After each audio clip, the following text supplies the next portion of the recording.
Right, muri yeZimbabwe ndadzoka zvekare neupdate yamai Dhuterere vanga vachinzi vakasungwa vaendeswa kukoti kuti vanonzi kuti nyaya yechi iri kuitika. Vanhu vanga vachizonzwisisa kuti ko inga munhu waMwari akusungwa, munhu waMwari shuwa tichitotamba takarova madhuku tichitoinspire nemi tichiti muri vatsvene.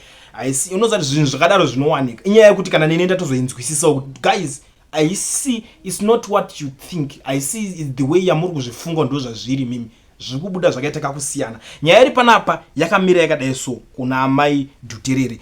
Parikunzi prominent singer Dorcas Vambe, also known as Mai Dhuterere of Waterfalls Harare, appeared before the Magistrate Court on fraud charges. Allegations are that the accused person and the accomplice, her brother Kudakwashe Vambe, who is still at a large, misrepresented to the complainant that they had a Toyota Hilux GD6 on sale. They further misrepresented that the complainant could get 2 vehicles on his budget of $16,000 US.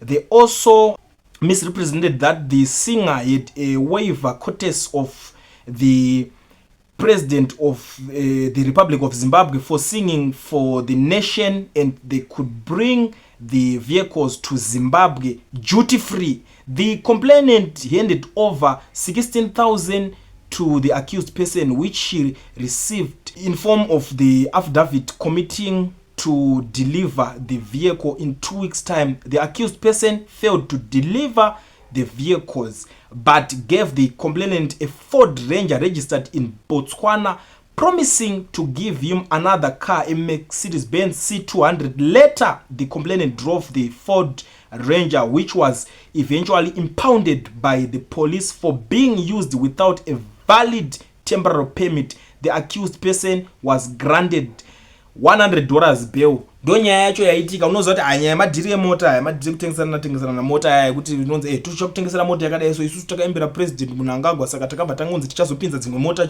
pabhodha free duty, saka tichongokuigira futi imwe mota yauri kudaiwo GD6 yacho. Saka for now chimbofanira kubata ka Ford aka, tikawabata takupa ka Ford aka ka Ford Ranger aka, ndichazokupa ka Benz ka C200 kuti tobva tangobudana pa budget yemari yaunayo iwewe. Anditi zvadaro manje customer iri kunzi yakuzonodrive Ford Ranger iyaya unonga kufamba mastreet watenga mota kawamirire mwe 1 yacho pakunodrive Ford Ranger iyaya ndobva yatorwa zvikanzi aiwa muri kufamba nayo isina permit. Unongoziva kuti mota dzekunze ukati uenda nemota yekunze kuZimbabwe ndo zvazvinongoitwa. Unongonzi aiwa idzi mota idzi manje dzinonzi zvindete, vanongowandozi zvindete like kana dziri ndete manje dzinenge dzanonzi aiwa idzi hadzisinyazori namapepa kasi hadzina valid nekuti dzinge dzichifamba. Saka mota ari kunzi ndope yakabva yatorwa.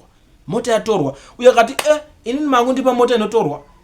Aiwa ndobva vaenda kunoita se kunofaila nyaya kukoti. Vaenda kukoti ndo nyaya yacho mazuona mai Dhuterere vachienda, saka ndo bail rakunzi $100 rapuwa mai Dhuterere. Ndo mamiriro akaita nyaya yacho. I think ndatoexplaina ndatopedza nimi. Ngatisangane mu comment section mangu muchindudzo zvamuri kufunga pamusoro penyaya iyoyi.